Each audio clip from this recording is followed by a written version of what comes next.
Hi, this is Marlene with Miami Ghost Chronicles Stories of the Supernatural, and the following is an interview that I did with Gina Bengston from the Fox 10 Blog Talk radio show that's hosted also with DTM Wicked Radio. We spoke for 2 hours about everything and anything under the sun having to do with the paranormal. It was a great interview and a great host, and I hope you enjoy it as much as I did. Enjoy. Behavior and health. She's a certified master hypnotist and considers herself a subconscious behaviorist. I like that. She had a private practice for many years. At one time, she worked as an investigator for a state level agency that we're not going to tell you the name of, that she's keeping an eye on.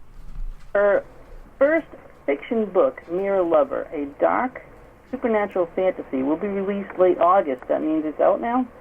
It's about to. I got a couple of weeks to extension because of this thing with Hurricane Dorian that, got in the way of everything. Okay. So, yeah. Damn well.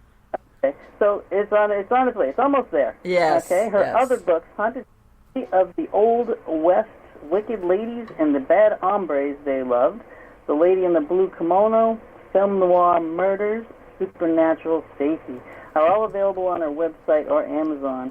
A fourth nonfiction book, an odd collection of old and obscure true ghost stories, will be available at the end of 2019. You are a busy, busy girl. Yeah, I am, except when hurricanes get in the way. I'm telling you. When we were talking about living in South Florida, yeah, nice weather, but every once in a while. Yes, because she was scheduled with me. Was it last week? I'm not even sure. Was last week, the week before? I can't even remember now. The week before. Yeah, it was 2 weeks ago. Okay. Yeah, and she had the hurricane coming through, so her power was down, and they said, well, your power could be on by, such and such a time, but, you don't know. What time did the power come back on, by the way? That day, like around 9-something, like 9, me and my husband, we just decided, you know what, let's go eat somewhere because... and we were on one of those automated things where they let you know when it was back up about 9-something, a little bit after 9 p.m. So, yeah. Yeah. Well, we wouldn't have made that anyway. No, I know. But I am. Thank you for being with me. Thank you for working with me to get this rescheduled anyway. No, my pleasure. So I'm really... Yeah.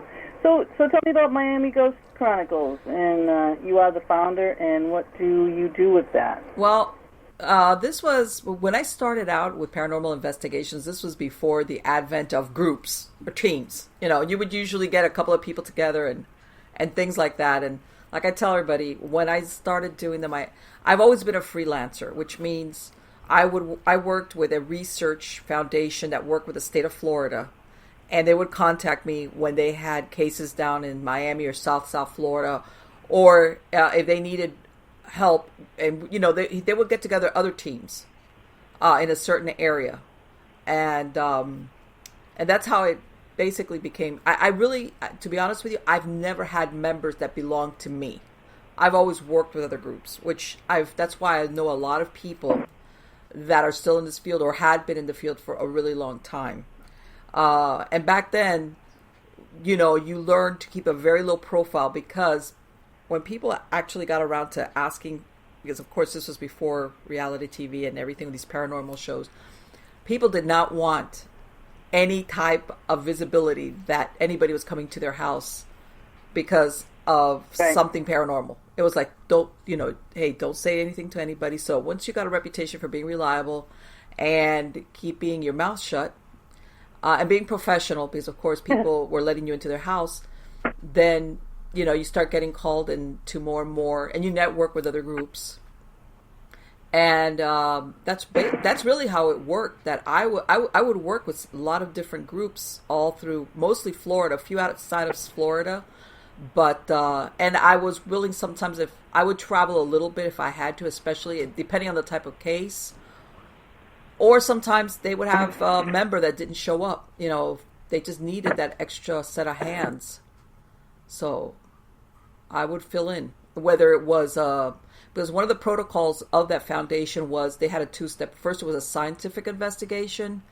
Find out if indeed there was anything truly paranormal, and then if there was, then they would go to step 2, which is a separate investigation, when then it was, are we going to capture evidence? What is it that we're looking for specifically? So I work both sides of that type of investigation. Yeah, I started out years and years ago too, working with like 2 main teams, and then I got my own team.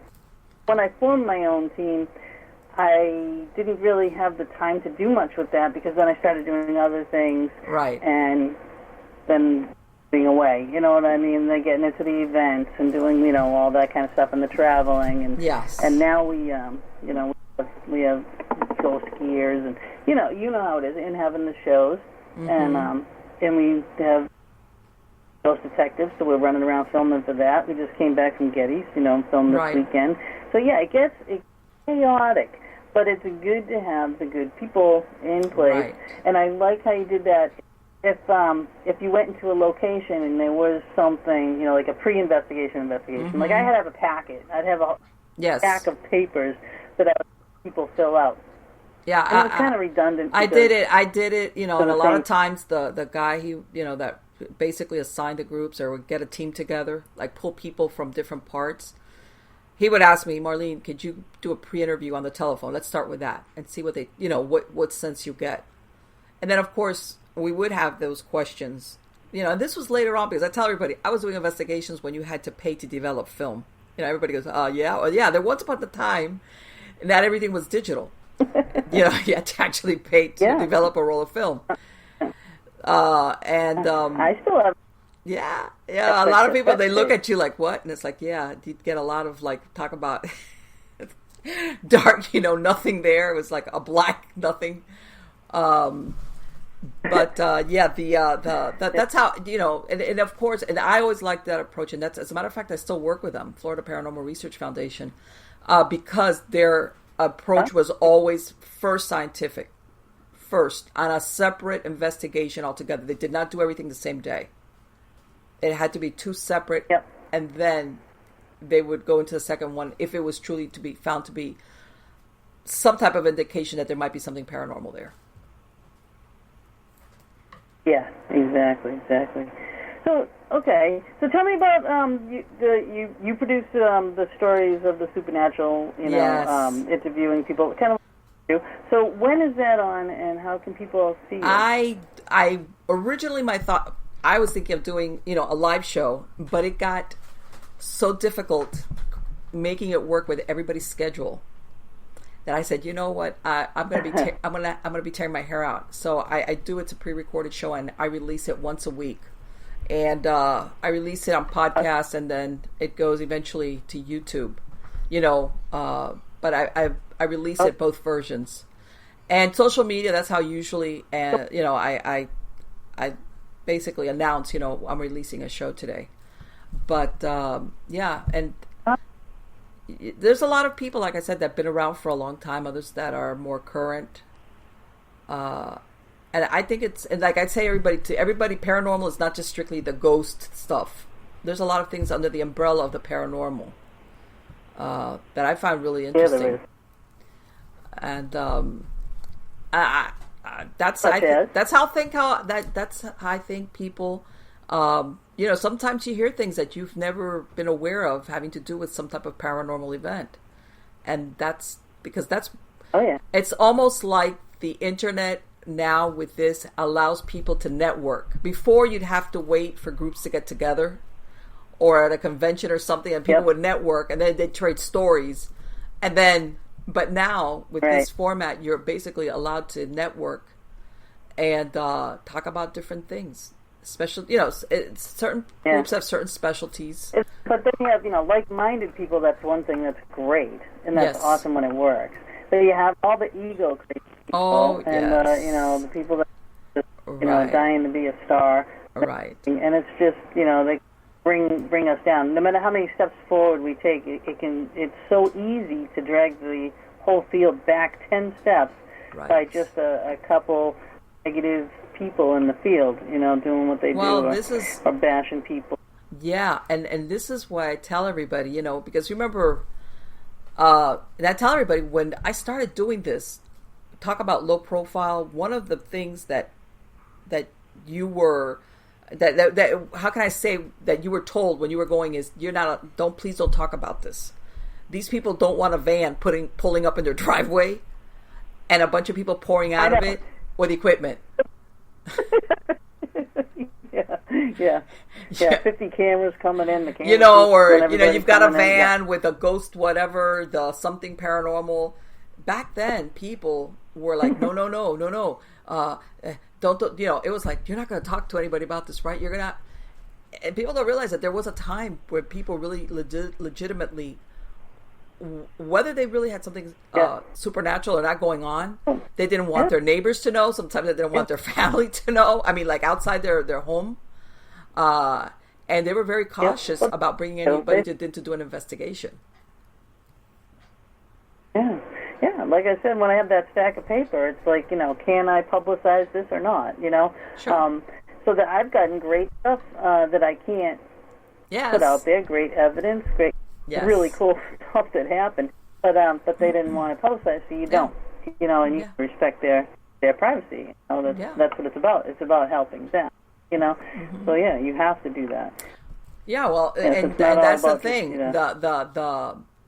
Because I've gotten contacted through the years, way back in like 03, 04, when they were starting to develop some of these reality TV shows, and I got contacted, and I was like, I got boxes of cases, but I cannot betray the confidentiality that these clients have placed in me, and I hate to say it, but some of the most disturbing cases are the ones, in these private homes versus, the location that everybody goes to that's supposed to be haunted.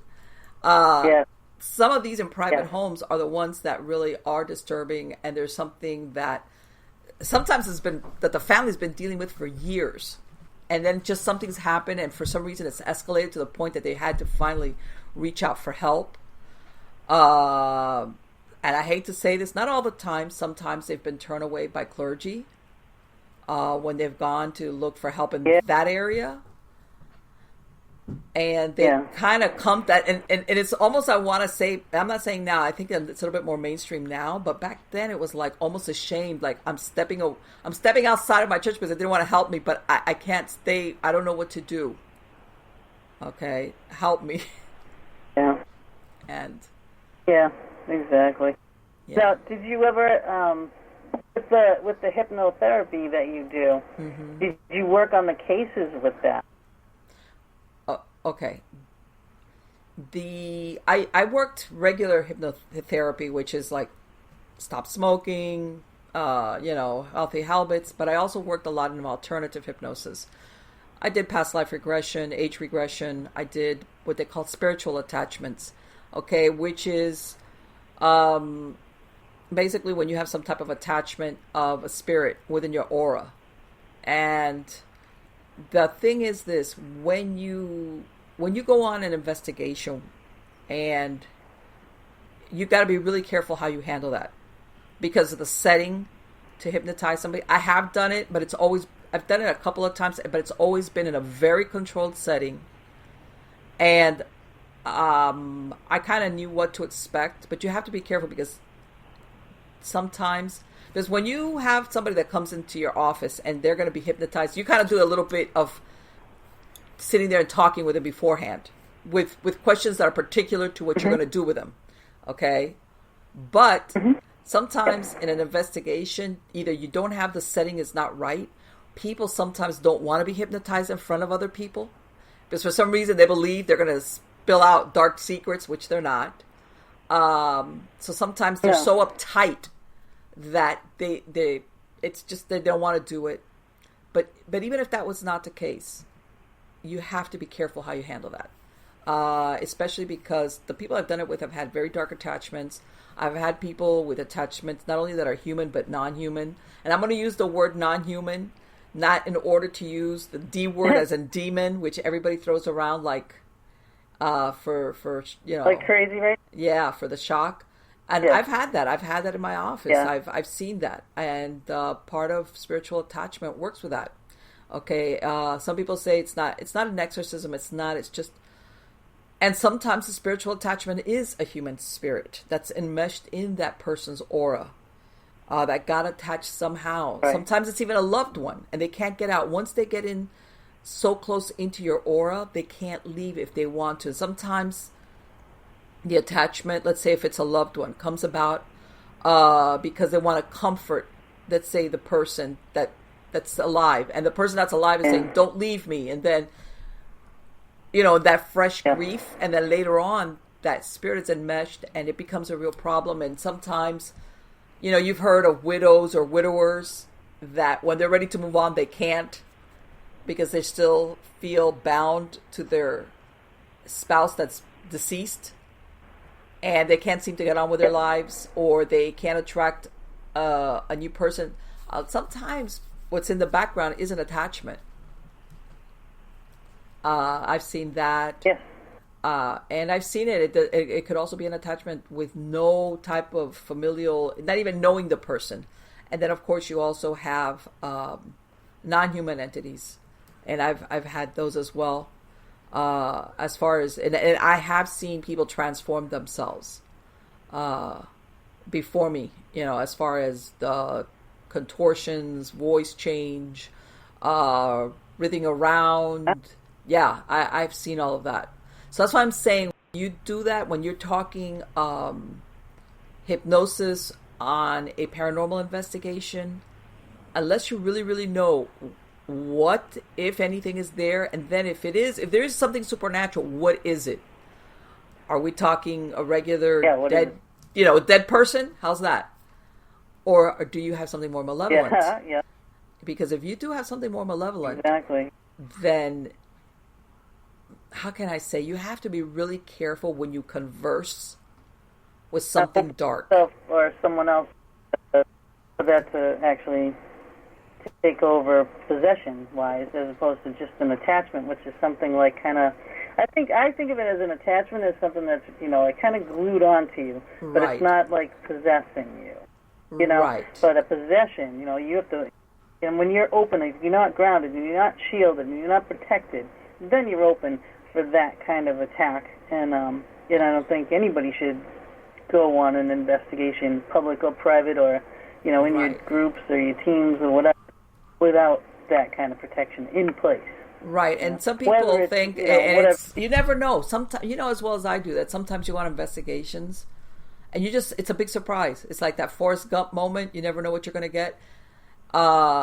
And you might be thinking it's a regular dead person, and all of a sudden you realize, there's that, plus something very dark behind the scenes is, actually participating in what's going on in the house. And that's what I'm saying. It's not for a hypnotist that has little or no experience with this. I'll tell you that much right now. Okay. Sometimes I'll tell you what. Sometimes you put. I'm sorry. What? To get rid of an attack. I was just wondering if you would use that at, if you were at an investigation, someone got an attachment there. If you would use that, remove it before you stay at the end, or Let me tell you something. Before you left. An attachment's not going to attach to you that quick. That you would need hypnosis. It's not going to enmesh in your aura that quickly. Okay. And as a matter of fact, most people that get attachments don't realize it. Let's say you go to an investigation, right? And something funky happens, but as far as being an attachment, sometimes you don't realize it till maybe days or weeks later, where things have all of a sudden really. And then you have to look at, okay, how did that attachment, where did you have some type of weakness in your aura that allowed that attachment to, in other words, that entity to become attached? They can influence you, they can try to attach to you, they can influence you, but there's a difference between influence and actually go into your aura and become an attachment. That's different, because the influence, let's face it, this is what I tell everybody. You can go on an investigation to this place that's known to be haunted with this, whatever. But when you have a group of people trying to communicate with the dead, and there's a very good chance that more than one of them is sensitive, even though I think after a while everybody develops into a sensitive to some degree or other. So you have a bunch of people running around trying to communicate with the dead. Guess what? Do you think that it's only going to be limited to any entities that are there? No. any entity that's free floater that's not tied is going to show up. And you know, and their friends too, and say, "Hey there."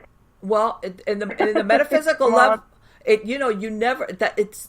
In other words, sometimes on investigations, you will get EVPs or you will get phenomena that even the people that are living there are saying, "Oh, we've never had that happen," or that's weird. And then really what it is somebody that just dropped in because of the investigators running around trying to communicate. Yeah, or someone could be just passing through, in general. You could be on some kind of ley line. You could, they could just be... Of course. There's a big, there's a lot of things that could, how can I say, that are circumstantial, that sometimes it's even an anniversary thing. You're there the right day. Or not. Oh yeah. Go into a place and they say, "Oh my God, my keys are missing and my glasses are missing and my this is, all this stuff." You go there and absolutely nothing happens. But then you go there the next day and all those things happen. Exactly. Exactly. Yeah. So you never know. And they could sit back and they could be watching you. And sizing you up too. So it's good to go more than once. Yeah. So you get the feel of it and do your interviews and get used to the house. What I would do too, I would kind of go into the house and I would actually kind of sneakily drop a digital recorder, like already recording. I'd drop it and then just keep walking. The spirits wouldn't see me do that, trying to trick spirits. You know what I mean? Because they talk to each other, and you'll talking to each other, going, well, what do they? Who said they could come here? Stuff like that. It's all in your techniques. Now, what about like equipment? What kind of equipment do you like to use? Well, originally, like I said, I started when it was like cameras and basically taking base readings of temperature, also EMF. Even though you got to be really careful with EMF. Depending where you're at, there's a lot of things that can give you false positives with EMFs. I don't know. I'll work with it, but man, I've seen EMF readings that didn't make sense. And I mean, even if you have, one of those, not the electrical plants, but the ones where they have a station where like if it's X amount of distance from the house, you will pick up readings from it.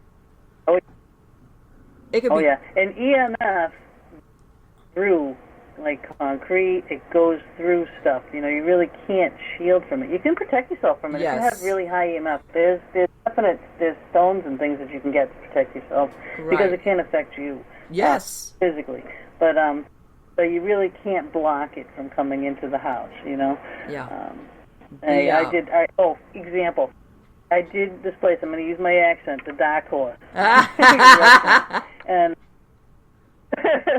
but Dark Horse, for all you people that don't speak Massachusetts, okay. But we were doing an investigation there, and there was a place between where the bar girls were working the bar and the back restaurant area, and there was a point of sale machine right there.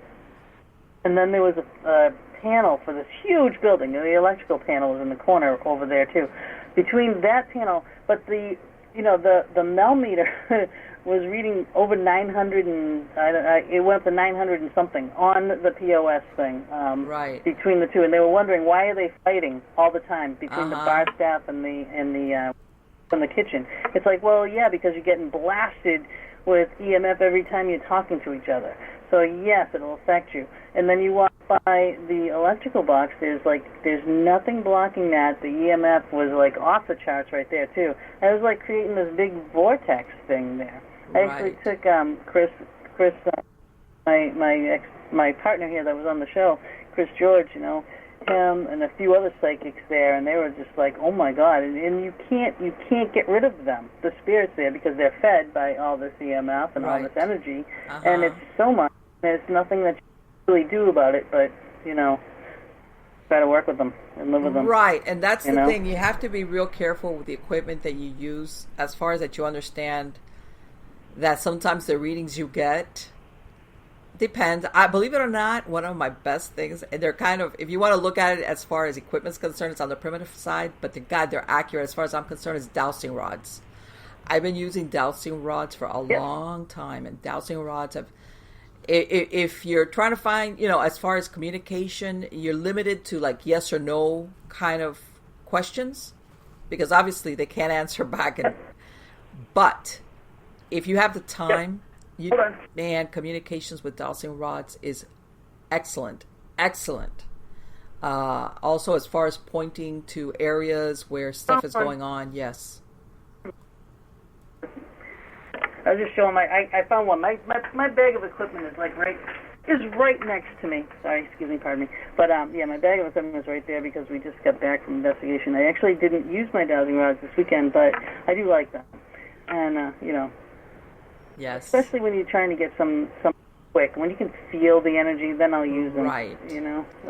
Right. And sometimes it's confusing. Sometimes when you go to certain areas, and you just want to say, okay, I want to pinpoint exactly where the source of this energy is from. Okay, and the dowsing rods will help you. Kind of like go to where is this coming from. And like I said, I've had communication-wise, to me, I've had excellent results with that. But I've had my dowsing rods, I want to say, for like 15 years. And like all equipment, I believe it or not, there's, especially with this, when you work with a piece of equipment like that, even though, of course, there's no machinery attached to it, there's something that it works with you and not anybody else. That's the only thing I can say. Yeah, when you have your equipment, and you can put your energy into the things. And a lot of people are doing different things with dowsing rods, too, like the handles and whatnot. I mean, I just got basic copper, a basic little plastic thing on there, and that's it, Yes, and, mine are very simple. But when they start, that's taken. And Megan says a friend recently used dowsing rods on his job to locate water sources underground. They work perfectly, and they do. I mean, because that's what it was actually done for. But then we just... No. I mean, tell you one time, my son, this was a few years ago, and this is my absent-minded professor son, the one that's so smart, but he's absent-minded. He couldn't find one of his work checks. And I was like, Brandon, I'm going to kill you. So he's like, Mom, I can't find it. And of course, his room was like, ugh. And I went over there with the dowsing rods, and I said, I need to find the check. Well, I found another check he had lost that was behind his computer desk. In other words, it took me to the check, okay? Not the one he had lost, another one, okay? And it was, and that was incredible to me, that you can even use it for paper, for something that, it doesn't have to be out in the earth or mineral or water or anything like that. Or you can ask your spirit friends to help you, because they're not always bad. They can be helpful. Yes. My husband passed away in my house in Massachusetts, and he would help me all the time. I had wore his ring on my thumb one time, and I went out and I was doing a big job. I was doing tiling and painting and all this kind of everything. And I came in and I was taking all the tape off a tarp, and I threw it in the bin, and I didn't realize that the ring had come off on there. Oh. And I was crying. I was like, oh my God, I lost his ring. And this was shortly after he passed away. And my brother says, he was on my team at the time. He says, why don't you get out the digi and ask Mark where it is? So I did. And he told me, it's in the bin. So I go downstairs, and I was all excited. I'm like, yay, it's in the bin. But the whole freaking workshop was nothing but bins. So I'm going, And I was just emptying all my stuff into the bins. It could have been in any bin. But I looked over at the basket, which was at that time a bin, because I crushed my basket. So it was right on the top, right there. Wow. So, spirits can be helpful. They are not always horrible. And that story is, and another one, too, is published in one of Joni Mayhan's books, Signs of Spirit. Yeah, and it's really cool, So So you can, if you lose something in your house, I mean, it could be because of the spirit taking it, but if you lose something and you have there's people around, or you feel like you might have loved ones around, just say, hey, do you know where my keys are? But you know what the difference is, though, Gina? It's when you have your glasses and oh no, when they're not right here. Of course, but see, there's a difference when you ask them for help, but they're not bound. They don't haunt you. You see what I'm saying? They're not stuck, and that's sometimes what people don't realize. There's a difference between a loved one that can help you out, but they're not bound to the earth plane. Right? No. There's a big be there, difference. they cannot be there. Yeah. Yeah. But and it is fascinating. But I mean, I kind of needed him around.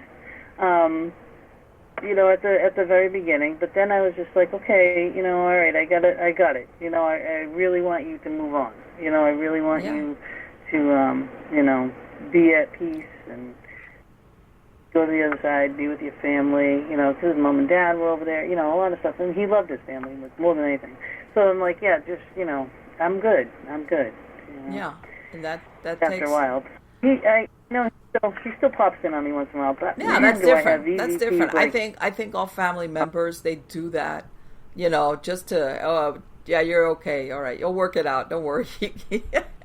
That's different. That's totally different. Yeah. I think that when you're on the other side, you can see around the curve of the road, and you can figure out that this person, that they're going to be able to handle it, or that it's your time. You're going to have to do this, and I can help you, but that thing about choice, your free will kind of thing. Mm-hmm. So a lot of times, really, and sometimes people don't realize that's the way it works with family members that have passed away. They're around and they might want to help you, and they can help you up to a certain point, but they can't interfere with your free will. If, let's say, you are dead set on making a bad decision. It's like, so. Yeah, because, it's like,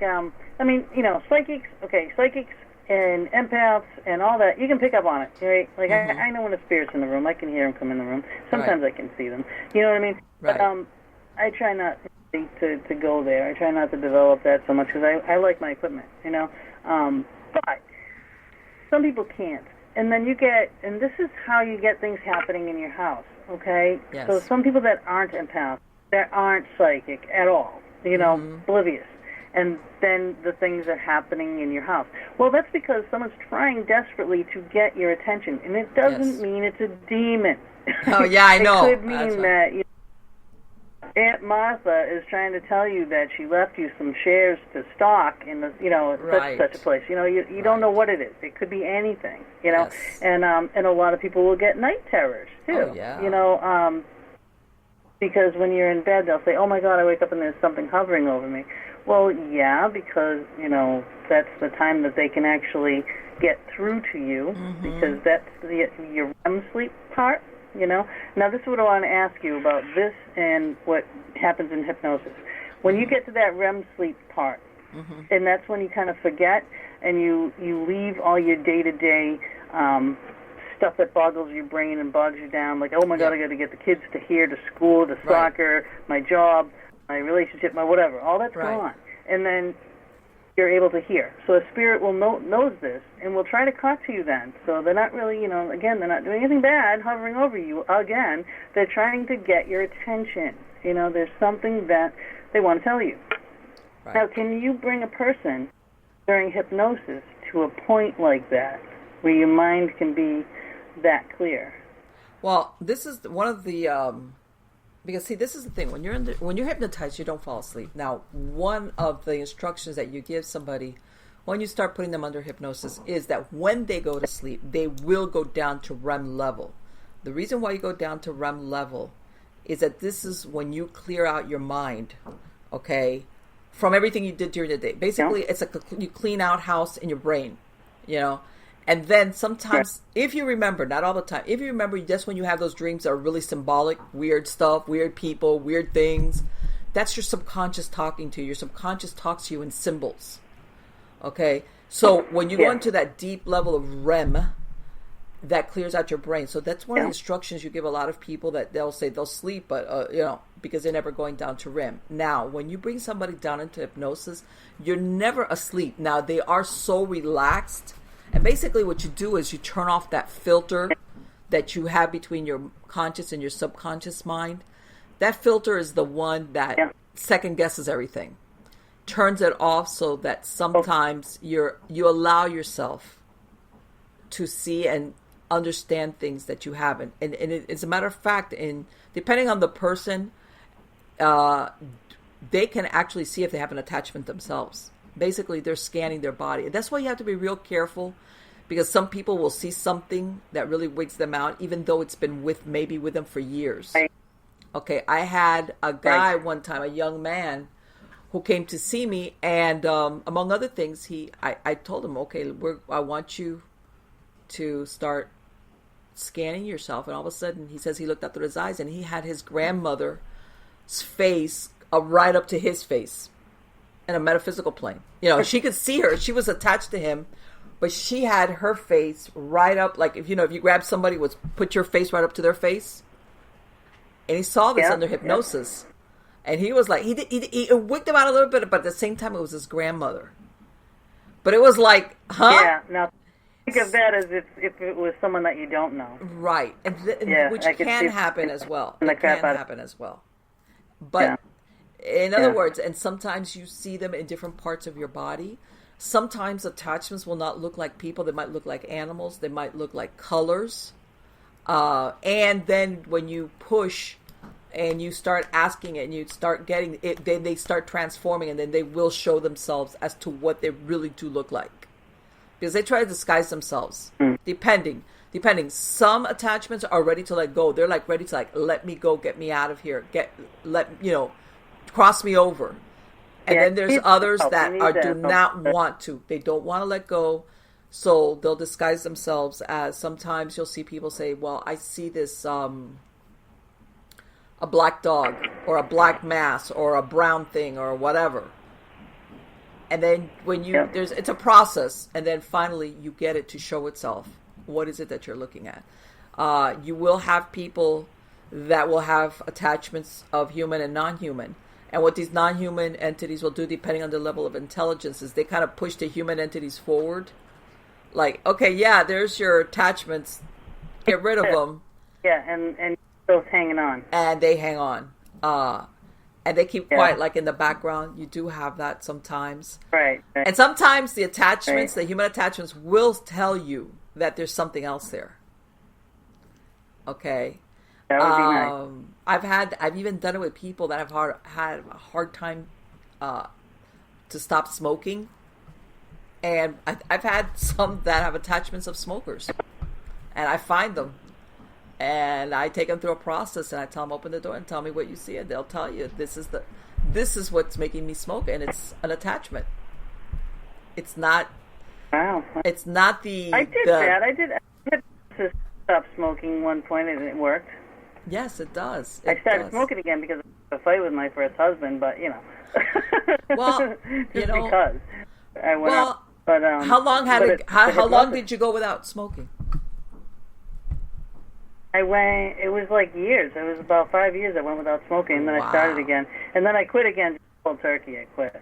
But I didn't think I could do it cold turkey at first. And in the hypnosis, the guy, he actually kind of tricked me into being hypnotized. How do you do that?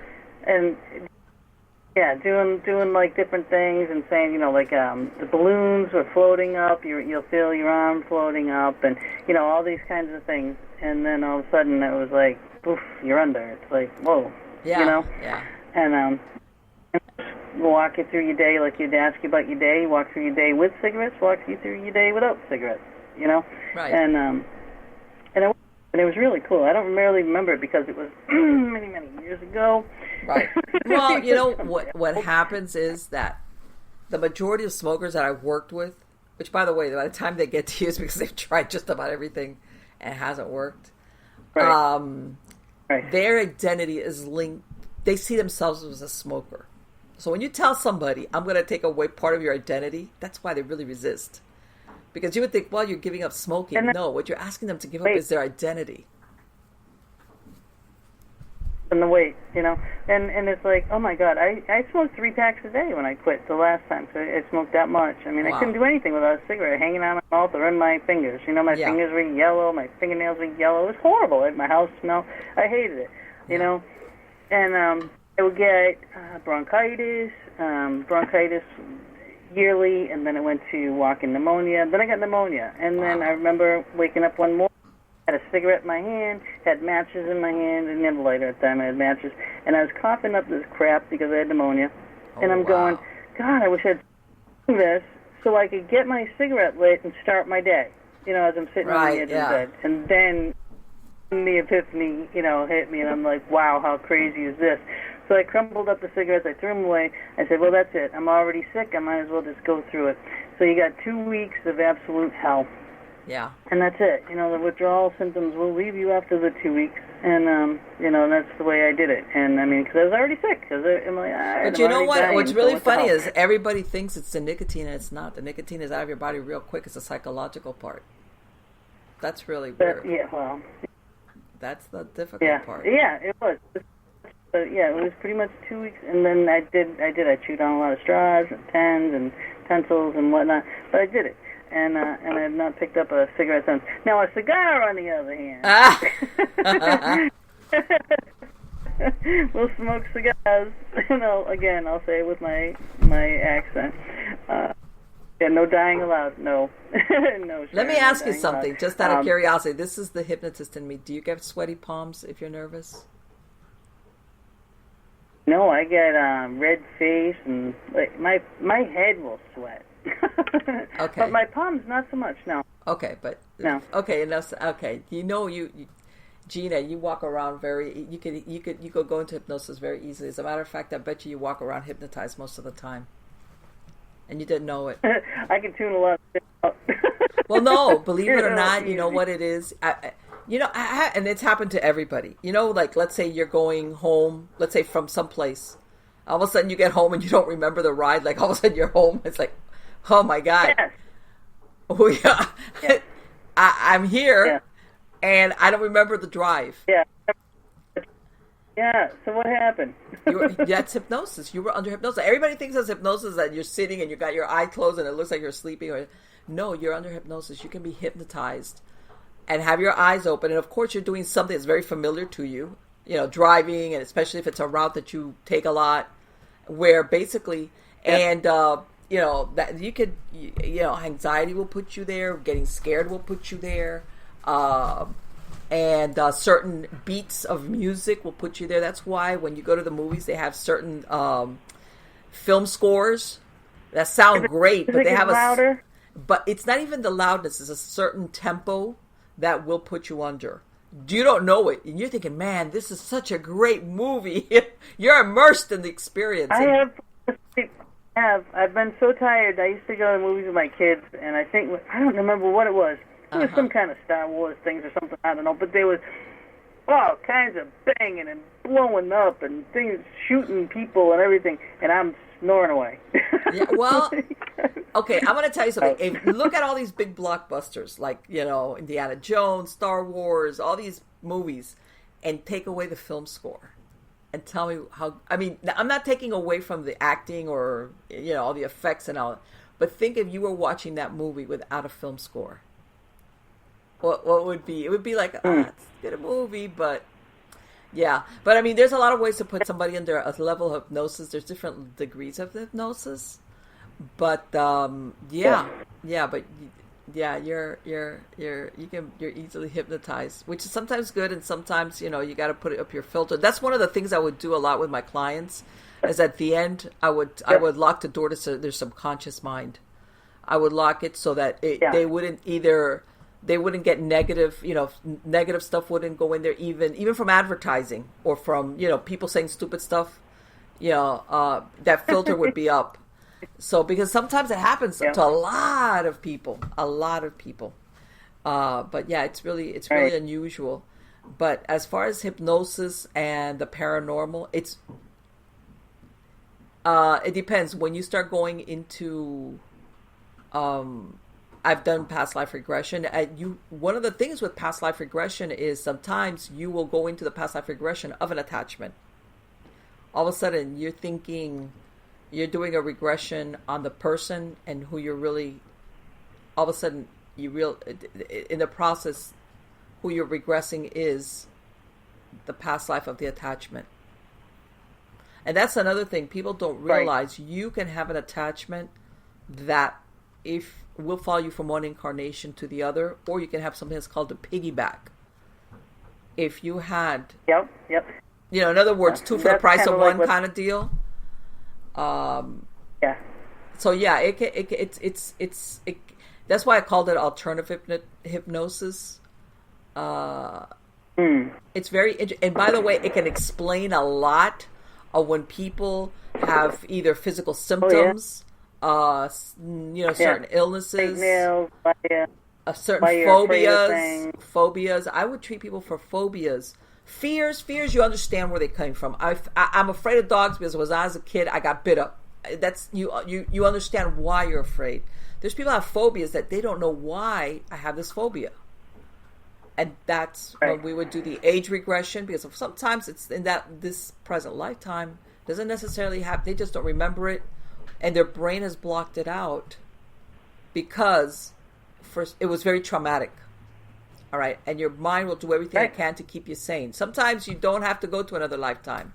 Sometimes it's in this lifetime. And then that work starts and that's where you have to be careful sometimes when you pull somebody into observer mode, depending on how traumatic it was. And that recognition of what it was is what actually gets them out of the phobia. Yeah. Sharon's asking, have you ever had someone that couldn't be hypnotized? No. I've had people I wouldn't hypnotize. And, okay, there's different types of suggestibility. There's people go into hypnosis under different. The most difficult are what you call the analyticals. They're the kind of people that you tell them something and they're like, what they're over-analyzing every syllable. And basically you hypnotize them to where they're actually hypnotizing themselves. They're telling themselves it's a way to put them under, where they basically, and they trust themselves. How's that? They don't overly analyze every little word, and before you know it, they're under. And then there's certain things that you can do to somebody when they're hypnotized that they realize they're hypnotized. Like tell them open their eyes and they can't open their eyes, and that shows them you're under hypnosis, because sometimes, especially if the person has never had an experience with being hypnotized, or they have misconceptions. There's people that I would not hypnotize. Number one, certain medications for certain mental illnesses, I would not hypnotize that person, or certain mental illnesses. And by this, that's very rare. I'm talking about severe mental illness. I would not hypnotize them. But I would say just about everybody, from the person what they call the somnambulist, the ones that like you snap your finger at them, they're out, they're done, they're like 10th degree in, to the over analytical type where you got to basically give them instructions to where they're telling themselves to be hypnotized and to relax and to drop down and to drop down and to drop down, and then you give them instructions where they realize you're hypnotized and nothing's happening to you. You just really relax, and then they let go, and then they let go. Those people, though, I'll tell you that much, with those over-analytical ones, for, let's say, past life regression, I would have to do 2 steps with them. I would have to hypnotize them first, then they would see what it felt like, and then they felt okay and comfortable with it. Then I would bring them back out, and I would hypnotize them again and drop them back down far enough to start doing regression. Because they would be too caught up in, I don't know what they would think that was going to happen to them. But, yeah. So. Now, do you believe in stuff like karma? Yes, I do. Yes, I do. Okay. Yes, I do. That's a thing, Greg, for if you don't get this thing right, however many lifetimes, you're deemed to repeat and repeat and repeat until you get it right. And I think that this would be a great tool to actually kind of rid yourself of this, right. karmic nightmare. I think it's sometimes, how can I say, there's karma, and sometimes there's circumstances, because you don't live by yourself. There's circumstances that sometimes happen to you that you have no control over, or that you have people around you. And you know that there's that theory that we are with the same group of people over and over again, plus or minus a few cast, members of the cast. Basically, you're all in the same repeating. And sometimes you do the right thing and you don't do the right thing, and you don't get it right. And sometimes it doesn't necessarily have to be something extreme. It's just something that I think you recognize on a soul level. I can do better than this, because everybody thinks you have to be some horrible person that you're going to have to come back. Not necessarily. Sometimes there's things in your soul that you think, I need to understand this better. And I guess everybody's got their own different program. Everybody's got their own, I don't know what you want to call it. Yeah, I think their own program. I think everyone changes. Of course. Yeah, when you're going through your life, how your perception, where you are mentally, physically, metaphysically, scientifically. I think you go through phases. And, like when you get, I think in your 20s, you analyze everything. I think when you start getting into your 30s, you're getting a little bit more relaxed. Once you're in your 40s, now you're really getting like, oh yeah, there's so much more to this. And then, wow, there's so much more on these waves. And everybody's connected, and you're getting into all the, more metaphysical things.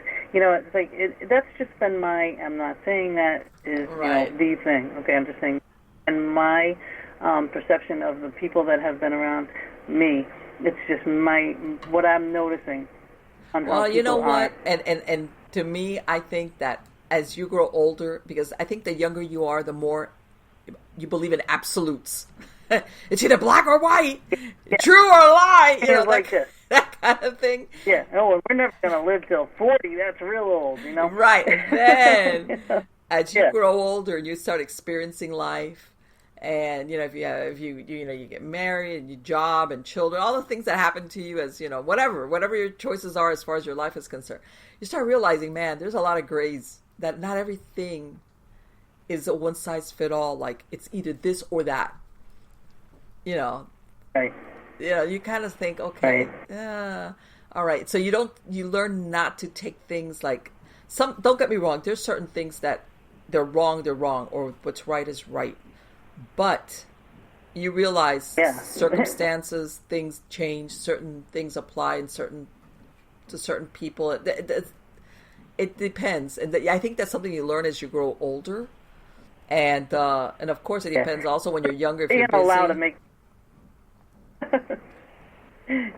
what you're gonna allow in your life. Oh yeah, of course. You allow certain things, people, places, things in your life when you're younger, and when you get older and smarter. Well, you know what I tell. I think that even though how they say now that people are adolescents into their 20s.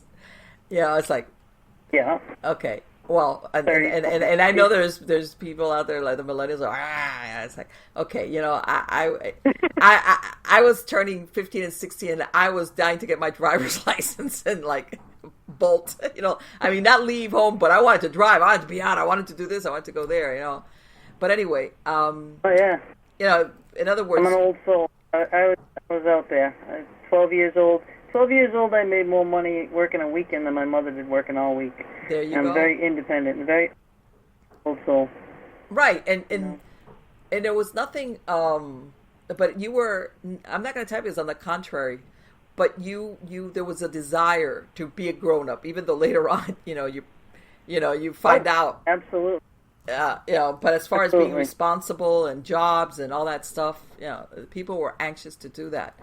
But I think that what happens also is that as you grow older, you realize, what can I tolerate and what are the things I absolutely cannot do, or vice versa. You kind of learn those things about yourself. It's like, man, that I know I cannot handle. That, I'm not too thrilled with it, but I can take it. That's kind of like that, to thine own self be true, that you learn more about yourself. Like, so when you come across something that you just can't accept, from the get-go, this is not going to work. Period. I know that to me, this is not acceptable. And, one of those things that, you learn along the way, the human condition, what I call the human condition. It's one of those things that, it makes life, I tell everybody, life is supposed to be messy. Okay. Learning is supposed to be messy. We're supposed to make mistakes. Clean and neat. Yeah. I want it to be clean. Well, it's OCD. Well, you know what, Gina, I think, I think a lot of people sometimes have a hard time forgiving themselves for their mistakes. They maybe they made some mistakes and they stop trusting themselves, or they never let themselves off the hook. Contrary to the people that never take responsibility, these are the ones that they always, and it's like, comes a time where you say, you know what, I really screwed that up royally. But you know what? I'm going to have to trust myself that I learned something along the way, and I'm going to start making certain decisions. And, in other words, and I'm sure you've heard of it, people, they even have family members that never left them off the hook, and they don't let themselves off the hook. They'll be reminding them 20 years later, yeah, do you remember when you, blah, blah, whatever, blah, blah. And, it's like, I'm much more into the... Yes. Oh, so well do I know that. I can really relate to that. Okay. Yeah, members still think I'm that wild teenage girl, that I am nothing like anymore, right. and not to mention that I've had multiple successful businesses, and you know what I mean? Right. On my own house. Right. Exactly. I don't have a mortgage. Well, I own it, Yeah, I mean, I've been a success that way, Right. But then you're always thinking, they're always looking at you. You were that, like maybe you were a kid that did this and did that and did that, and it's like, oh my God. Yeah. Geez, that was like 3 lifetimes ago. Mm-hmm. I'm not that person anymore. And that does. All right, bye, Mama D's. Gotta go. All right, love you, honey bunch. We'll talk about sleep paralysis another time, because I wanted to get back to that with you, but we'll get it another time. No worries. But but people, they go through all that stuff, and between family members tormenting you or you tormenting yourself, is that something that you can correct? Yes. Especially if it was, of course, with hypnosis, absolutely. As far as especially self-talk, and and I want to say, unfortunately, some of these authority figures, as much as you could on your conscious mind recognize exactly what you just said right now. Hey, you know what? I know that your subconscious mind is buying into it. And you'd be surprised what self-talk people say to themselves.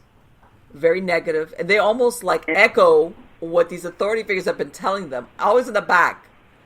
And so you learn to detach that voice, like shut it up, that chatter. Right. And you learn about where... And this I need to stress, on a subconscious level, you could consciously say, I'm going to do this, I'm not going to do that. If you don't do it on your subconscious mind, it's not going to work. You will fall back into that pattern, which is, let's say that same scenario you said, where on a subconscious level, you learn how to detach yourself from realizing I cannot control maybe these family members that are always going to maybe say those things. It's like, okay, detachment and turning off that internal chatter that echoes what they say on a subconscious level. Because I'll tell you what, Gina, believe it or not, that dialogue is your comfort zone. And when I say you, I'm not saying you specifically. I'm saying anybody that finds himself in that scenario. And we are driven. We're very simple creatures. Humans are, on a subconscious level, we're very primitive creatures. It's either pain or pleasure. Pleasure is what I know, my comfort level. Even if I know it's not good for me, it's what I know. Pain is the unknown, change, what comes with it. So your subconscious will try very hard not to change.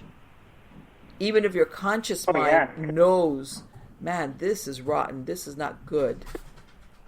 Which is why you have so many people that make, the New Year's resolution about, I'm going to go to the gym, or I'm going to start a new diet, or whatever, And then 2 months later, they paid for this great membership at the gym, or they bought this new piece of machinery and they're hanging their clothes on it. And subconscious Yeah. is very sneaky. It's very sneaky how it does it. And it's you, but it's very sneaky how it will pull you away from that intended change, because your subconscious mind will, let's go with the losing weight thing. Let's go with that. Your subconscious mind will say, Okay. well, you know what? If you lose weight, that means you're going to have to get new clothes, you know, and what will that do to your relationship? Let's say you have a relationship. You'll become more attractive. How's that going to affect your relationship? And then, you know, you might have people hitting on you, and then what will happen? You know, in other words, it extrapolates all these unknowns, which, by the way, are always unpleasant. Stay here and, you know, be what you are. You know what this is. Okay? This is comfort. You might not like it, but you know what it is. So, of course, you start making up the different excuses and all the things, like, and I remember one time I did it with myself because I knew I told myself I'm going to lose X amount of weight. And I had a big park that was very close to my house. I had these walking trails, but at sundown, that was it. They closed it. So I said, I know I'm going to find some way that always, whenever I'm going to go walking or jogging, it's going to be after dark. So what I did was I carried around some sneakers and some shorts where there was a hospital that had like a walking path, like a 2-mile walking path. And I went and I got in my car and I mapped out 2 miles on the odometer in my neighborhood, because I knew it. In other words, if it was after sundown, if I was on the road, I could go to that hospital and walk, or if I was at home, I could go out and I had a 2-mile path to walk. And I cut myself off at the pass until finally you get past that. You stop resisting it. And then I was doing it happily. But yeah, it took me, I want to say, like, contrary to that 21 day, it took me like about a month and a half to stop trying to find ways, like, oh, man, God, it's after dark. I can't go to the park. Man, it's raining. Oh my God. It's raining. Oh man. It's like, oh yeah. It's like, oh, sun's down. No, I'm not going to have enough time. Or, you know, I'm doing something out. And it's like, you know, by the time I get home and I change, forget it. I'm not going to make it. Yes, that's the way your subconscious works. It doesn't, it's not, it's very sneaky. And yes, as far as hypnosis, what you were talking about, everything is under the control of your subconscious mind. Your subconscious mind will resist change at all costs. Okay, including very detrimental stuff. Can you do this like Skype and stuff? Yeah, you with could. people? Yeah, you could. You could. Yeah, you can Skype somebody, and when we were, and I told you earlier that about, this was back in 2009, I was doing a talk show like this, and it was somebody that his show had to do with like wellness, you know, and holistic stuff, and we're talking about hypnosis, and he said, well, can you hypnotize me? I said, okay, I'll just put you a little bit under, and he went under it. The next thing you know, he was snoring on air. All of a sudden, I took him down, and you hear this sound, all of a sudden you hear, like a really slight snore. And the engineer's emailing me, what happened? What do I do? He's like thinking this guy's going to go off to the never, you know, or something like that. It's like, wait, you'll come out of it. But yeah, sometimes people, if you, contrary to what people think that you're tired, it's, if you've been stressed out, let's say you've really been doing a lot of stuff, and somebody relaxes you under hypnosis, when you go down hard, like, so relaxed that you actually snore. Believe it or not, you're not asleep. But you're so relaxed that, you know, the thing in your throat that makes you snore, in your the back of your you start snoring. That's how relaxed you become. So yeah. That's my nose, my postnasal stuff. Well, you know, I'll catch myself doing that when I'm sleeping. That's what was driving me crazy all weekend. Oh my God.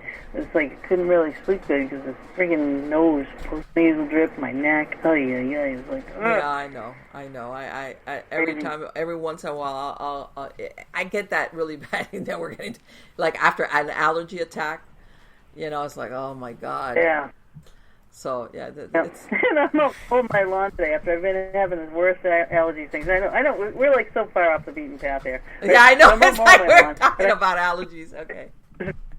dirt path out there, and I swear, I think the neighbors were going to call the fire department because they were going to think my house was on fire with how much smoke was off the side of my house, and but I came in, I was covered with grass bits and dirt and you know, like, oh my God, it was horrible. Like, strip outside, come in.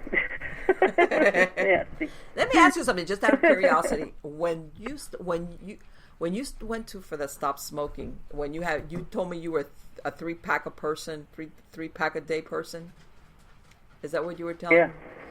Did he make you go cold turkey, or did he cut you down before you went cold turkey?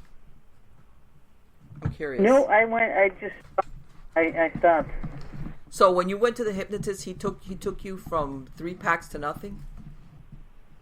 But actually, maybe it was 2 packs then, because then when I started smoking again, years later, I went up to like 3 packs, and that's when I went. I Still just 2 crumpled them. 2 packs, nothing to sneeze at. He took you down to you know what? It worked because and I have a real strong will. You know, when I put my mind to something, I just do it. Oh no! Let me tell you something. And, I believe in strong wills because my grandmother, that's exactly what she did when she stopped smoking. I remember she used to smoke the cigarettes.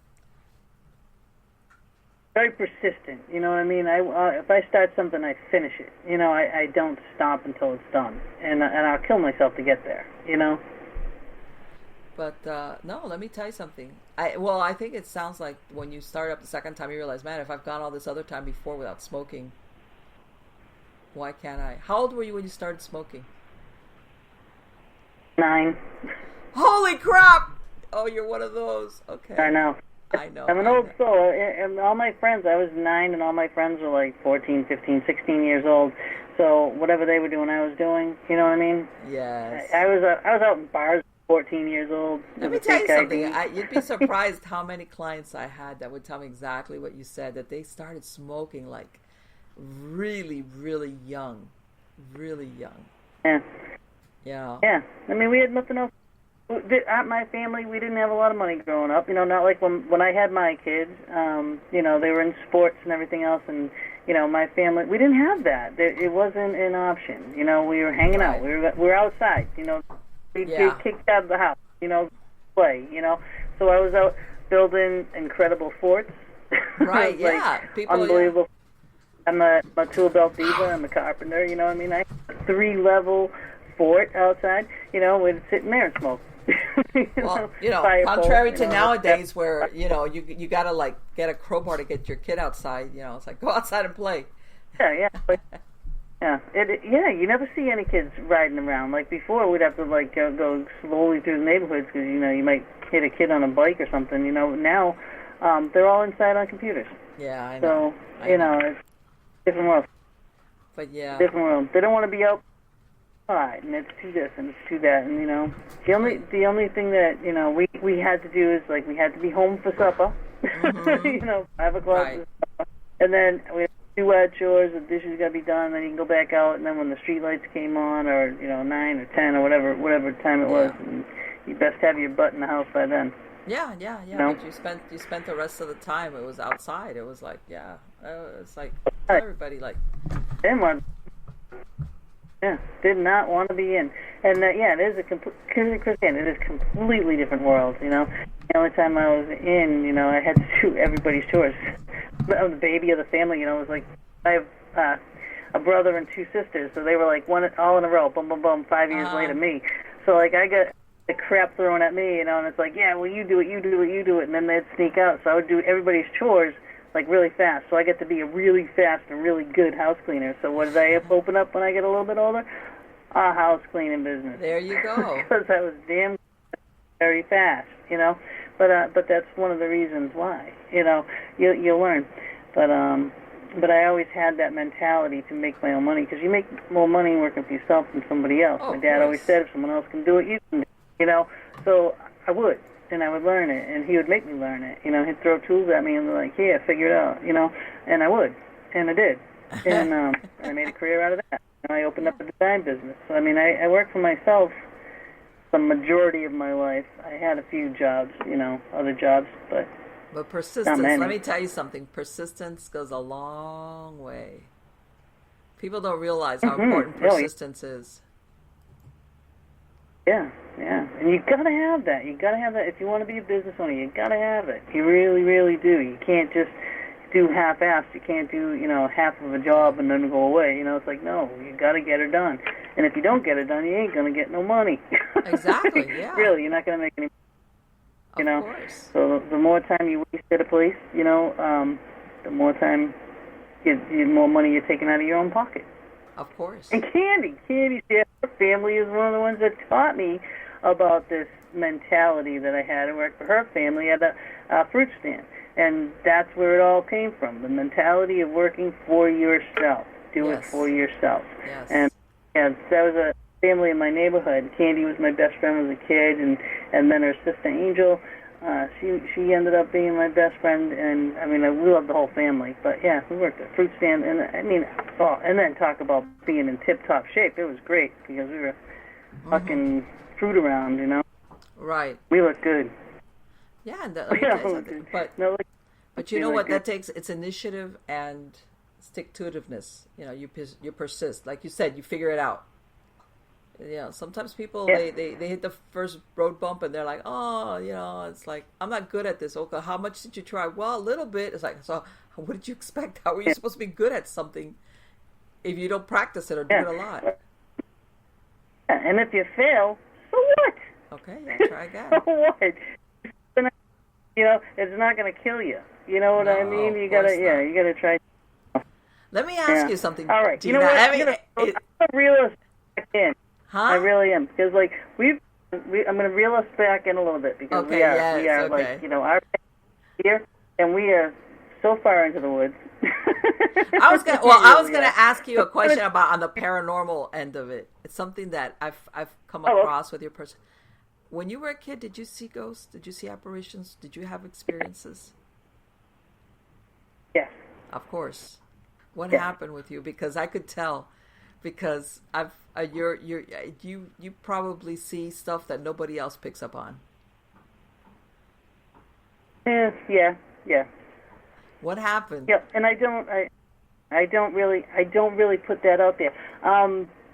I've always been interested in paranormal. Always. There were some houses in our neighborhood, that we would be like, oh, there's someone up in the barn, there's someone this and that, and that of course, I'm like, I want to go there. I want to go there again and again and again and again until I see it. My friend Rosie and I, we would try ESP with each other, because that was like the big thing. That was the right, yeah. ESP. It's like, go up there and I'm going to think of this and then you're going to think of that, and we'll try to see if we connect in the morning. We talk, so we practice. But I have what's like claircognizance. I know how to do things. The pictures that I get, like a lot of psychics get a lot of pictures of people. Mm-hmm. The pictures I get of things in my projects and my jobs and everything, I can see a job. Okay.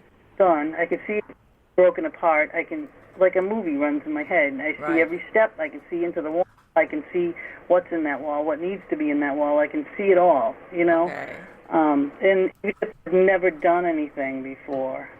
Say, I'm just going to use this as an example, like tiling. Say I didn't know how to tile. Mm-hmm. I would just, think about it for a while, and it will come to me. It just, I don't know where it comes from, but it just comes to me, and I know how to do it. I know how to build furniture. I know how to finish the furniture. I just know things, and a lot of how-tos. Okay.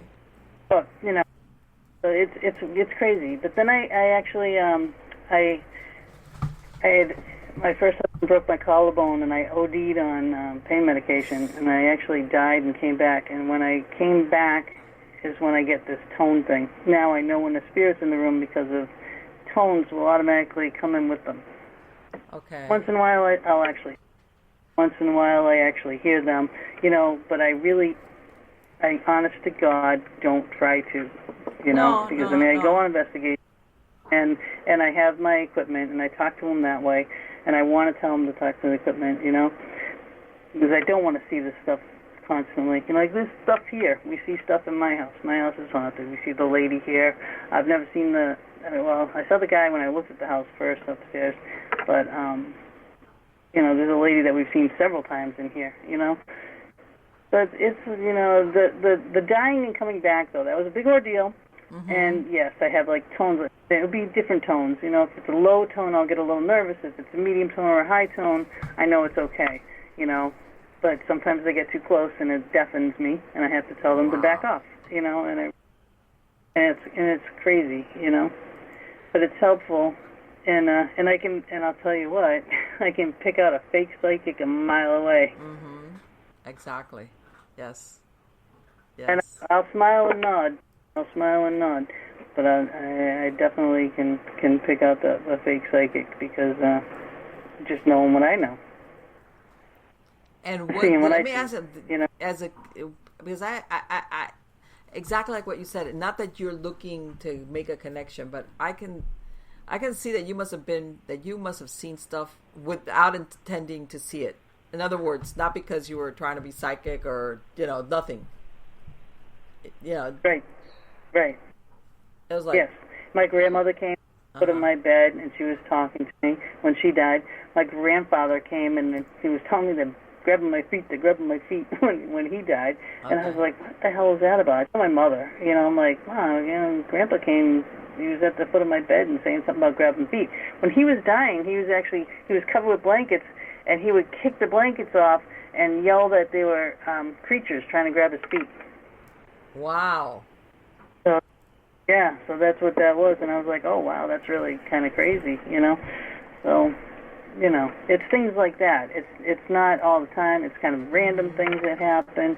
But, I mean, I go to tons of haunted locations all the time, and every once in a while I'll see a lot of stuff, but I want to catch it on film, because I want other people to see it, And that sometimes, like I tell everybody, supernatural is not an on-demand thing. Sometimes they got their own schedule going on. Exactly. But I'll see them like watching. They watch you, and I do. I feel like they size you up. Oh yeah. Like in my experience, are you worthy of me?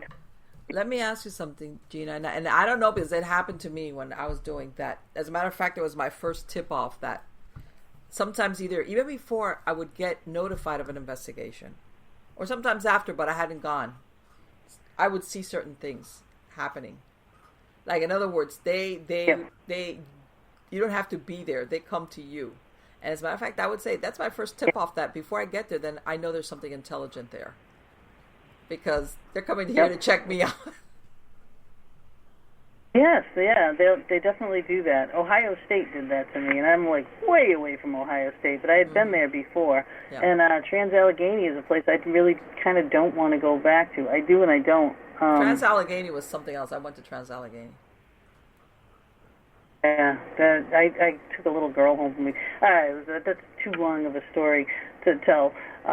You know what? I'll tell you that story privately. I did all the wrong things. I did too many investigations and too much time, and I ended up bringing home this horrible entity that destroyed half my house. What, from one of those locations? Actually, from a few. I'm not sure. I think it came from the Hoosac Tunnel, because I went to Hillview, to Trans-Allegheny. I was out to Staten Island. Then I went to Houghton Mansion. Then I went to the ferry, and I went to the tunnel, and I ended up bringing home a brick and a spike from the tunnel. And I never bring home anything from anywhere, and don't ever bring home anything from any location that's people. Not even a pebble. Okay, nothing. But yeah. So, I mean, I was just so exhausted. I'm like, I can do this, wow, was I wrong? This thing blew up my television twice, blew up my computer, my printer, and then smashed my microwave. Wow. It told me I should sacrifice it told me I had to sacrifice my dog. Okay. It was like, wow, because I said, if you're so big and bad, why can't I see you? And it said, I said, why? Yeah, no, what do I got to do for you to see me? And the EVP was sacrifice your dog. I'm like, yeah, you're done, dude. You're done. And then I called a bunch of my friends, and we had a big thing to do in my house, and we cleansed the house, and we got rid of that. And at the same time, I had a crying little girl that I brought home from Trans-Allegheny with me. and we got rid of her too. Just crossed her over, you know. And was she but what? yeah, it was I mean, it was and I tell everybody this. People don't realize, because I tell everybody, when you go on investigations, or sometimes when you're really tired, and by this I don't mean, or coming down with something, it's not good for you to go on investigations, because believe it or not, you become vulnerable. Yeah. Absolutely, yeah. Don't. Yeah. Yeah, I was like taking a nap in Trans-Allegheny on the floor in the woman's place there. Uh-huh. I was like passing out, and I'm like, this is not good. This is not good. You know, the alarms that would go off out there, that woke me up. Ugh. No, Trans-Allegheny was an interesting place. Insane. Yeah, definitely. I mean, if I had just done that, it would have been great, but, you know, just did too many things and just too exhausted and too much driving. And never again. Yeah. Never again like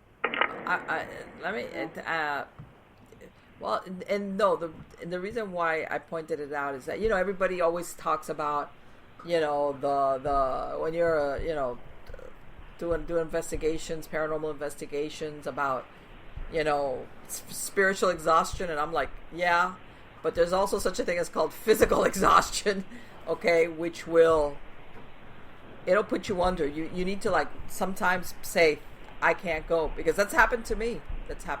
Where, you know, I would get these last minute calls, hey, can you come? And then I already had something, and it was like, oh, please, you know, save the day, and you'd feel obligated, and then before you know it, you're like, man, I'm so like, ugh.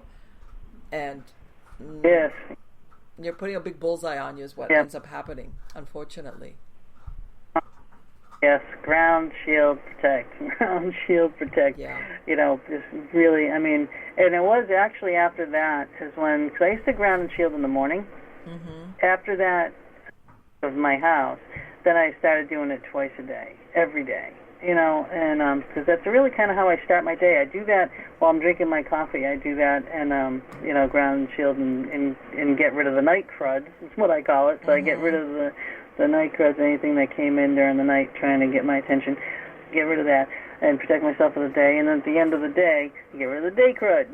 Right, you know what I mean? And go to sleep. Well, yeah. People don't realize that there's and by this I don't mean spirits. I'm talking about just negative energy that you can pick up when you're out and about. Hey, we got like this has been great. I love talking to you. Likewise. But we only have like half left, and I wanted to ask you about the shows that you were on. Now, when you were on Paranormal Survivor and that car. Yes. Now, what year was that all happened?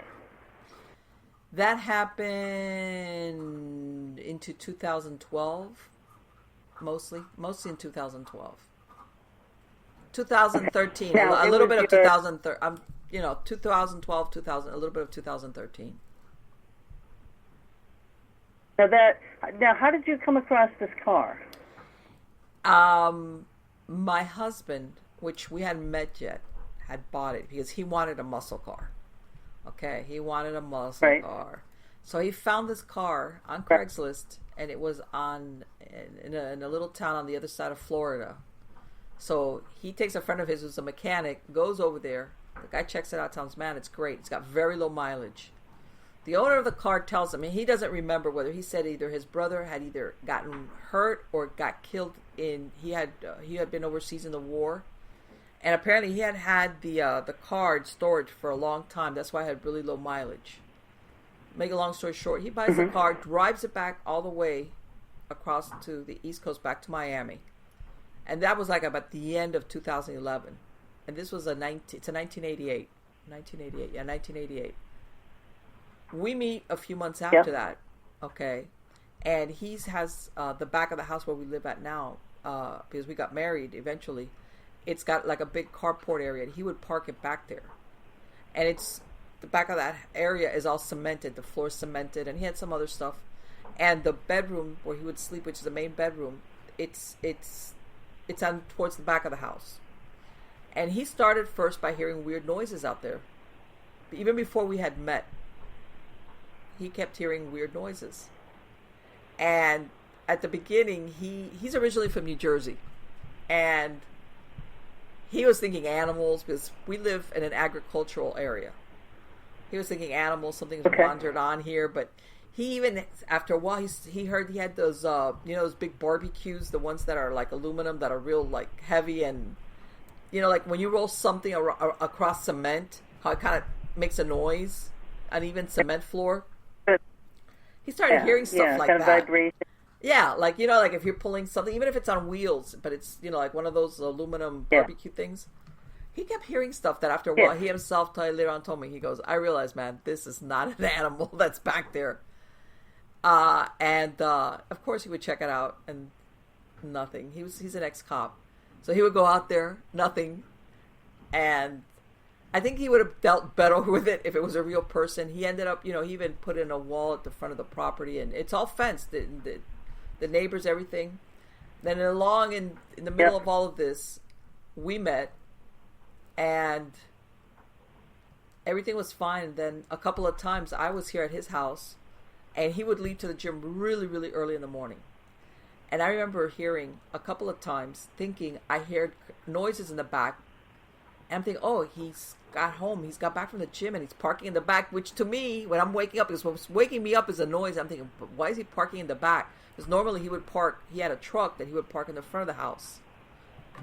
And then I would be waiting and waiting for him to come into the house, and nobody gets here. I would get up, and he's not here. And I was like, what in the... It happened to me like 2 or 3 times. Because, of course, I'm not thinking it's anything supernatural. Then finally, when people start, he hadn't told me anything, because he says, "Man, I didn't want you to think you were getting to go with some crazy guy," so he wasn't telling me anything. And one time, I was on the street on a case. This was when I was doing investigations, and he calls me up. He still hadn't finished this fence that they were building, this cement fence in the front of his property. And the front of this house has got a long wraparound porch, and the front doors are French doors. And where he sit watching his thing, he could look out that front door. And I remember him calling me up, and he goes, "I just saw a big tall guy with big long hair walk across my porch, like he saw him through the French doors." And I was like, "Okay." And he goes, "I'm going out there with a gun." And I'm like, wait. And because again, we're still thinking not paranormal. Yes. We're thinking somebody's come on the property, which, by the way, is very unusual, okay? To have something, because there's a big stretch of land between there's no sidewalks down here, okay? There's just a street business. Everything is agricultural. But there's a big stretch of land between the house and the street. Even if somebody would have wandered in, and then you see this person walk across your front porch, it's like, of course he didn't find anybody. Yeah, that's odd. And then we started talking, and then that's when he started telling me, "Hey, you know what? I've been hearing these things, and before it was not that big a deal, and now I'm hearing it more, and I'm in my room, and and he was like totally wigging out." And then when we really got around to realizing that it was tied into the car, was a couple of times he would take this car to my house, and he would park it in my driveway. And I remember my dogs.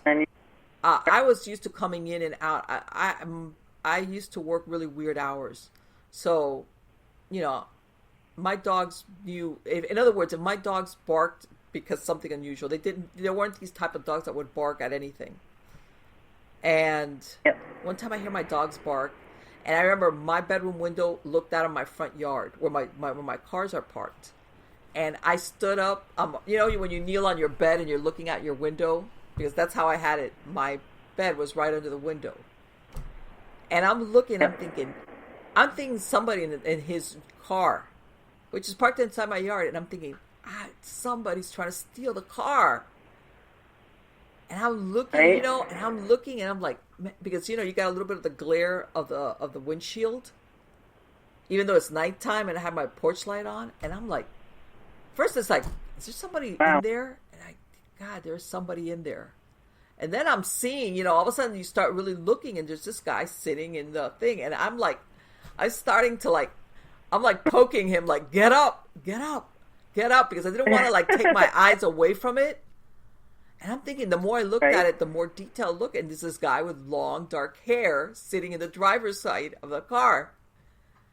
And he finally gets up like, ugh. And I'm like, get up here and tell me what you see. I didn't even tell him what I saw. And he got up. When I told him that, immediately he like got out and he looked out. And he looked at me with his face like, and he says, I see this. And it was the same thing. I didn't tell him what I saw. You know. And that's the first time that we really started to realize that it had to do with a car versus, even though this is a 100-year-old farmhouse, not the house. It was the car. But the thing was, he got that car really soon after buying this property. Okay, so that's why he never saw, you know, when you've lived a long time at a place and then you get something and that's when everything starts up. No, he got, I want to say he got this car like maybe 6 months after he moved into the house. So he never realized, hey, everything really started when the car came on the scene. And it took off from there. Started coming in? I'm sorry, what? Didn't he start coming into the house after that? Yeah, eventually it got to the point. I remember he used to have this guy that would work on muscle cars because, you know, they need special parts that you got to order. And he was doing it little by little. He was replacing certain parts. So he had this one guy that would work on the car. There was one time where he normally wouldn't. Sometimes he would, at the beginning, he would keep it if he was waiting for a part. And he would put it, he had like a big warehouse, and he would leave one of the guys that would work for him. He had one of those lofts, office, that are like little lofts. And the guy later the next day told him that he had heard things moving around downstairs. But he didn't come down. He was like, I'm not going down there. The only thing down there was the car, you know, and their stuff. But he said he heard things moving around all downstairs. And then another time, he tells my husband, because he would be the one to work on the car a lot of times, and he said that he kept thinking that one of his guys would be standing behind him, like, you know, like right on top of him, like behind him, and he'd look like, what are you doing? There'd be nobody there. It got to the point that finally one day he told him, Henry, man, you're on your own, man. I'm not going to fix your car. It's wigging me out. I'm having a hard time. There's something wrong with your car. And, when you start also getting it from other people who you've never told anything about this. And one time I saw it. I saw what it was. I mean, really saw it. Not like through the windshield. I actually saw it. Was this house? It's one of these older homes, you know, that's got the big crawl space underneath. So basically, it sits the windows are high up off the ground. So there's a window. There's a small bathroom that looks out into that carport and to the backyard. It's got acres behind it. And I remember I'd fallen asleep on the sofa, and there's the hall light on the bathroom's the only thing that's on. So I go real quick. It's a pocket door, and there's a window that's right over the sink that looks back there. And I'm in there, and all of a sudden, I just walked in there, and I look, and there's a man staring at me. Now, for him to be looking through the window, he would have to be like, 7 or 8 feet tall? Because I'm seeing him like from chest up. I'm telling you, I almost broke my nose trying to go out that pocket door. Because I was... I was like, you know, and that's when I said, okay, that's it. And like I said, this, you know, there's a lot of things that happen. My kids, we would take trips. He has birds, and I would tell my sons, hey, can you go by there and feed the animals? And later on, one of my sons, he was doing security, and he would get off at midnight, and I would tell him, Andrew, what you could do is just go there and sleep, you know, feed the animals, sleep there, and then get up in the morning and leave. And later on, he tells me, Mom, when I would get there, I would go in there with my gun drawn. And I'm like, what are you talking about? It's like, every time I was in there, I was like trying to do this thing for you and sleep. Are you out of your mind? And then my other son, he never even bothered coming at night. He would come in the afternoon, and there's an upstairs. It's 2 floors, and you know when you walk on a wooden floor on an upstairs, that you can hear. Correct. Yeah. One time he came in, and he, on purpose, of course, he's walking around downstairs. He says very quickly, trying to feed all the animals and all the birds and all this stuff, and checking on their water. And he says he hears like the creak, you know, because Oh yeah. of somebody upstairs. Yep. And he says the first time he heard it, it wasn't really distinct. It was like kind of like, did I hear that? Was that from like upstairs? It wasn't like Bob's sister comes in here too, right? And he won't sleep up here. If I go away without him, he won't sleep upstairs. He'll sleep downstairs on the couch. He won't come up here. He's like, there's just too much going on up here. Right. I have no problem with it. Right. Well, but Mary and his sister will dog if we're both gone, and she won't stay either. Her daughter, she'll never sleep over here. No, won't do it. You know? Oh yeah, no, it's like it's nothing. Let me tell you something. He did hear somebody trying to come down because the stairs, come down like they empty out almost to the front, not into the front door but to the side. And he says all of a sudden he heard the steps and he left. He just left. He says, "Mom, those were footsteps. There was like a person up there walking." And I knew there wasn't nobody there, and he just left. But they don't tell me anything right away. They tell me this months later, when it's like the big secret they're keeping amongst themselves that that was going on, and it played out, and we still have the car. We still have the car. And a lot of things happened with that car, and Of course, when he bought the car, he never thought to ask the history of it because you don't think a lot about those things. When you're buying a car, you're just buying the car. I know. Right. But as far as attachments to objects, sure, very possible. I learned that first. Oh yes. Yeah. Oh yeah. Oh, I've seen it. Bob, he's witnessed that too. Been through a lot of that kind of stuff with the doll. Took a doll out of a house. They were hearing stuff, and he said, "Well, is there anything new?" And they said, "Well, we bought a doll." And come to find out, they bought a doll at a nursing home yard sale, and a woman who passed away there. And it's a clown doll, and a woman who passed away there. Her name was Justine Rose, and it possessed this doll. Like her essence went into this doll, and he was doing EVP work and stuff. And he said, "What's your name?" I said, "Justine Rose." Like, what? Oh, wow, and it's a boy clown doll. There's this woman in it, but he tried binding it. Him and his ex-partner tried binding it, but that didn't work. And then he was going to give it to like John Zappis, and then before that, Peg Nick wanted it at the Knickerbocker, and she felt like there was a closeness to it. So then it ended up at the Knickerbocker, and we go there, and we do ghost hunts there, and we go visit Justine. But Justine recognizes Bob in an instant, and it's always communicating with him, like thank you for bringing me here. You know what I mean? So she's that's continuing funny. on. That's that's wild. Good stuff. So now that you know that all this stuff was with the car, and you decided to get rid of it, what was it about it not starting and stuff? What happened was that finally we got. I asked somebody because I was like, you know what, I don't want anybody that knows me. I don't know. Because if I'm asking somebody, they're going to assume. So it was like a friend of a friend. I got a psychic to come over, and that person made a beeline for the car, which I have to give this person credit. Here you are, you're coming to an old-looking farmhouse, which you would think they're calling me about the haunted farmhouse. No, he went straight to the car,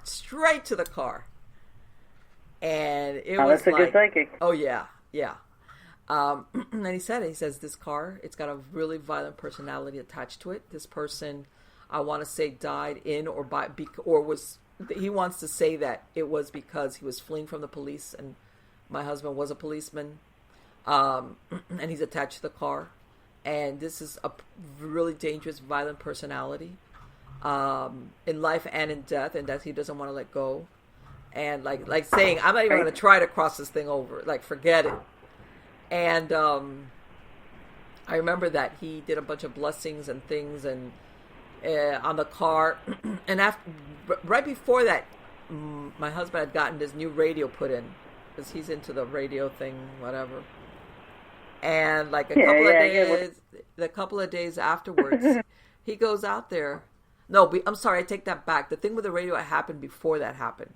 That we got the wiring pulled out with the new radio installation.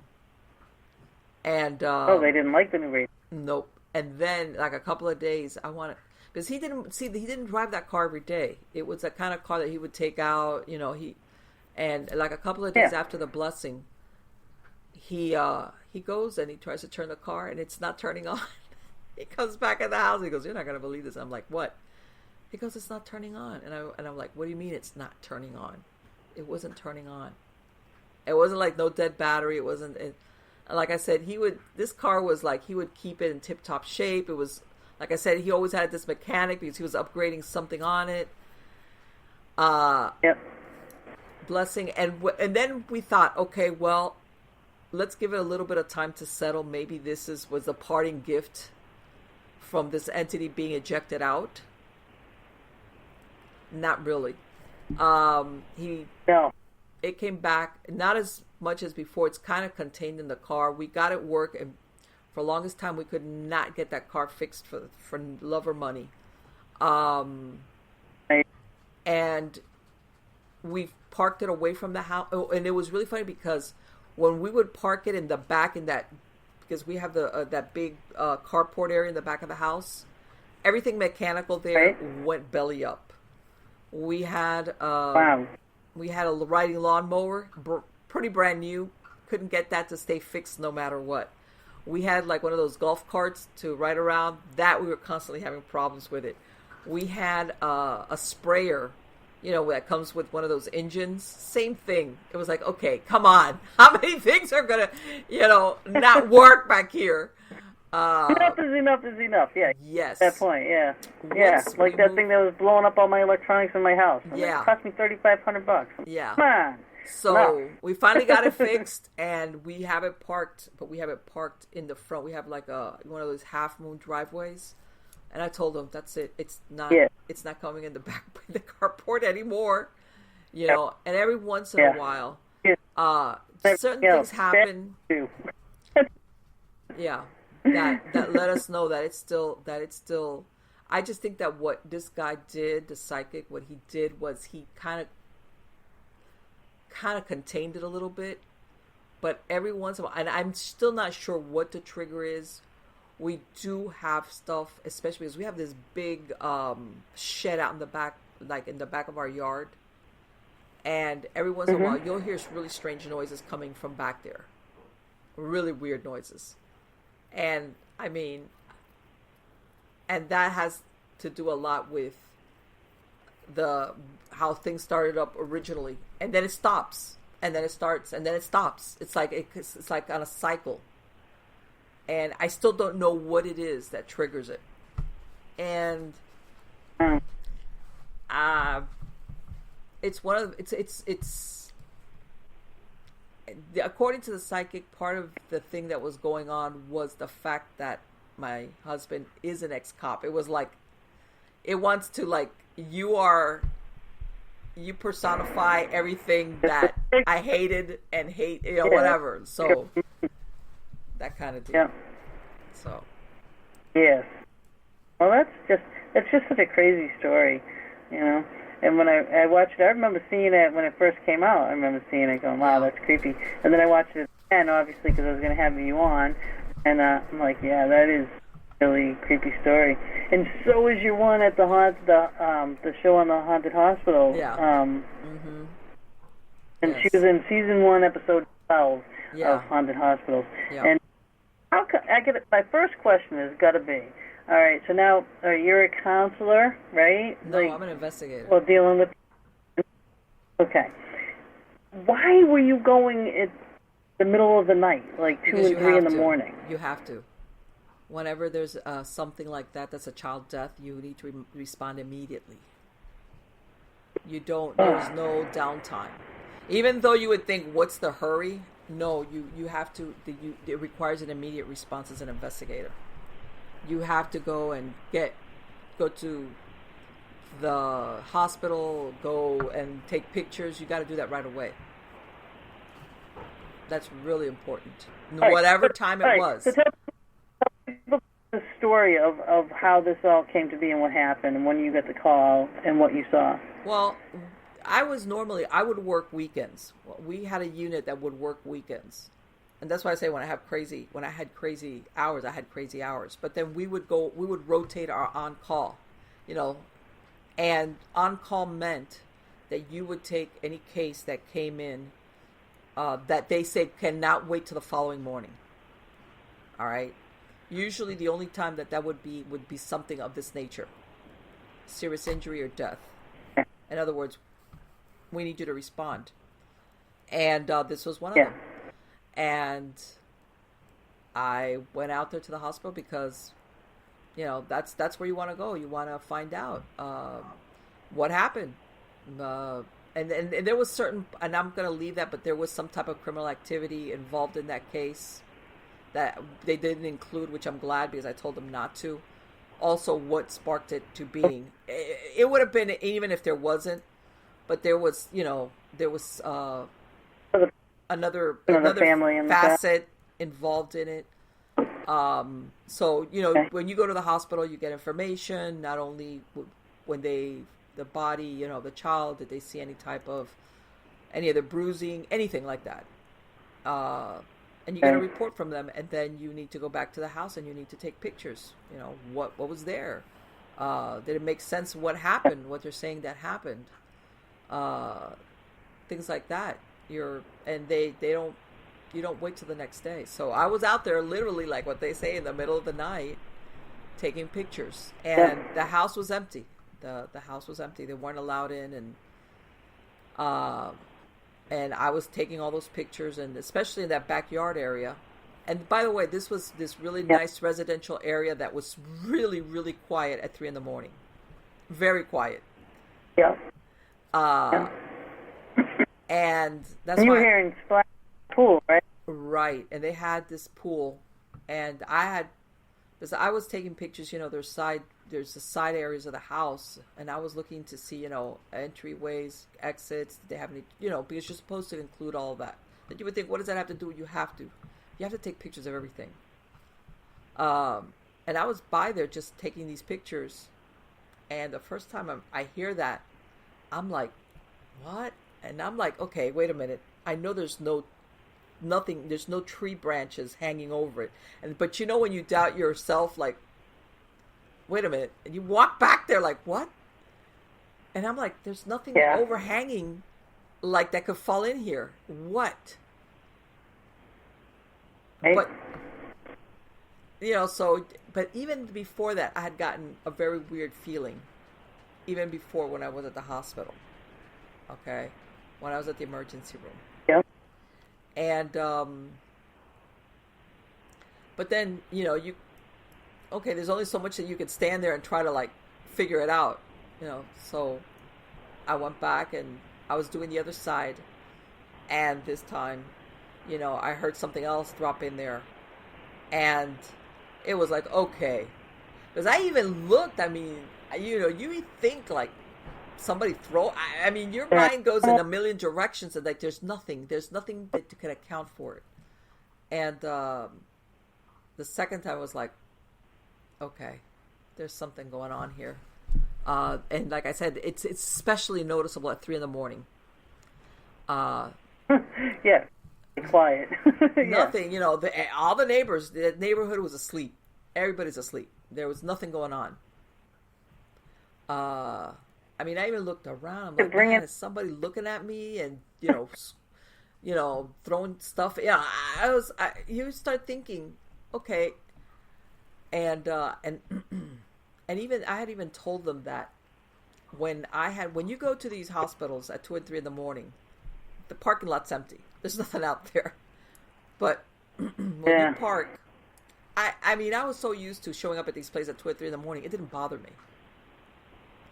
And I remember coming out, and I was, like, looking around me, like when you're feeling like you're being watched. And I remember part of it, which they cut from the show because I know that they got to, like, sandwich it into a certain amount of time. That told them I was going in my car, and I'm looking at my rear view because I'm thinking, that really creepy, like, thing, like I got somebody in my back seat. And Yeah. and I'm looking at my rear view, Feeling. and it's like, what is going on? I remember walking out, and of course, I've got a clear line of sight. There's no cars. There's nothing out there. There's like my car and two others. And I'm like, what is going on? They even have like a little trail where they have those like little exercise spots, and I'm like, man, is somebody out here? What is this? No. And I was like, and when you have that back of your neck prickly feeling? Yes. Yeah. So when I got out there to this place, I'm like, okay. And but really the kicker was when I went into the house, which was a 2-story house, and I'm taking pictures in the kitchen because the kitchen has got a sliding glass door, which was the one that leads right out to the back door area where the pool was. So I'm taking all these pictures, especially in the kitchen and the door and everything. And it just so happens that what's right above on the second floor, that kitchen area, is the hallway that leads to the bedrooms. Same thing, like if you exited the kitchen, right in front of you were the stairs that went up, had a landing, and then turned back and would take you up to the upstairs. So the hallway was right over the kitchen. So again, there's no noise in that house. None. And I heard somebody walk upstairs on the carpet. It was carpeted, but it wasn't like a really heavy footstep. But it was like somebody was walking up there. And I'm thinking, wow, there's somebody in the house. And I'm not even thinking stranger. I'm thinking a family member. Okay? Yeah. And I'm like, what in the world? And I went upstairs. Nobody. I checked 3 bedrooms. There was a bathroom and 3 bedrooms up there. I checked the closets. Nobody. There was nobody up there. Nobody. And when was the first time you actually saw the little boy? It was when I came back, and this is the thing. When I got back I was coming back. I usually, when I went into the hospital, I would go in through the emergency entrance in the back of the hospital. That's where usually I walk in through, because that's where the personnel have all the files on cases like this, because the child came in through emergency. Okay, and that's where they have all the medical files. And then the personnel if they're still there, the ones that treated him, but the reports I needed are held in the emergency room. So when I'm walking in, there's the big, where usually the ambulance will pull in, but it was empty. Yeah. And I'm walking up and I see a little boy standing outside those doors that open up and, by themselves. And I'm seeing this little kid standing out there, and it's like 4 a.m. now. And I'm like, what is a little kid doing standing outside? Where are your parents? Exactly. Yeah. There's a guy next to him. Yeah. A man. He worked somewhere because I could tell he had scrubs on. And I think he was either talking on the phone or smoking or something. I don't know what he was doing. And I'm thinking to myself, what is this guy not grabbing this kid and finding out what's he doing out here? Okay? Right. And by the way, the child was much younger than they portrayed him in the show. The child was much younger than that. Oh. Yeah. Okay. And that's even fair. Yeah. And it was like, what is this kid? And I'm walking up, and he goes in the thing, and I'm following him, and I'm like, I'm not going to say running, but I was like picking up my speed. Like, where's this kid? And I'm like, I'm going to scold the parents, like, what? And I'm following him, and I go around. Finally, I come around this corridor that leads, this part they didn't put exactly what it was. It leads to a little waiting area that's like a little room where people can sit, like if they're waiting from the emergency room. Not the big, there's a big waiting room, but there's another one, which is like a little waiting room. And it's only got one door in. If you walk in, you've got to come out the same way. And it's that same hallway. So I turn a corner and I see this kid run in there. And I'm right behind him. And guess what? When I go in there, there's nobody there. Oh, it was like... And that is so crazy.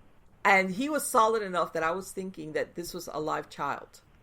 I had thought that he had gotten away from his parents, that I was even thinking, man, I wonder if somebody in the emergency room been there an hour, maybe fell asleep, and this kid just walked away and started wandering around. Right, it happens. yes. It happens. And of course. And it was that was the thing. It was like, and it was no way if you went into that little waiting area, you can't. There was no window. There was no other doorway. You walked in, and then it just came out into a hallway where there was nowhere else to go. In other words, that was like I had that moment where it was like, this is not a real kid. This was not a real child. Right. And listen, we're down to like under 2 minutes left of the actual show. Okay. I mean, we could still keep staying on my live feed. You know what I mean? But no, that's if you want whatever. to. No, but, whatever. That's fine. No, the show itself only has like 1 minute 45 seconds left. But this kid though, he did end up leaving. Yes. Now she's yelling at us. I'm sorry, you cut out a little bit. What was that? Yeah, the lady's telling us we have 90 seconds. But the kid ended up leaving, though, right? Like, yes. Crossing over, accepting. Yes. Okay, so that was good. Yes. You gotta watch that, Haunted Hospitals. It was season 1, episode 12. Yeah. All right, so go to Travel Channel and watch that. And it was really awesome. But I gotta, I can't believe that we only have a minute left. This is insane. We didn't get lady. We didn't get to talk about your books or anything else. I'm going to have to have you back on again. Absolutely. It'd be my pleasure. Follow her. Check her out on social media everywhere. Check out her books online. Watch back at the beginning of the video because I did list all the books in her bio. And, I'm so thankful that, I got the opportunity to come on this Tuesday and do this rescheduled show with you because I thoroughly enjoyed talking to you. And we did kind of get off the beaten path. I know. I do apologize. But, I don't do that with many people. I really don't. I'm pretty structured, but, I think you're a laid-back girl. I like you a lot, and I thought we could do that, All right, Gina. So, I really had a great time talking to you. Thank you. Thank you so much for being with me. And I do. I hope to have you back on at some point, and maybe we can talk some more just about this stuff, or your books, or anything else coming up. Whatever. You got it. All right. Awesome. All right. So the show officially ended. I didn't even get to do my end thing, but that's okay. That's all right. It just goes. It runs out. We said everything we needed to say. All right. So I'll let you go. Okay. And thank you. And I do want I want to get in touch with you too though about the hypnosis a little bit more. Yeah. Let me know. Yeah, for sure. There's some things, I think Bob would benefit from it too. So yeah, I want to talk to you about that. Okay. You guys, you in Facebook land, check her out. All right.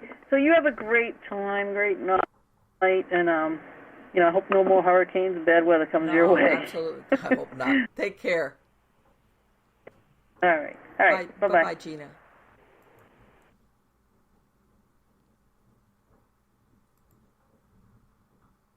I hope you liked the show.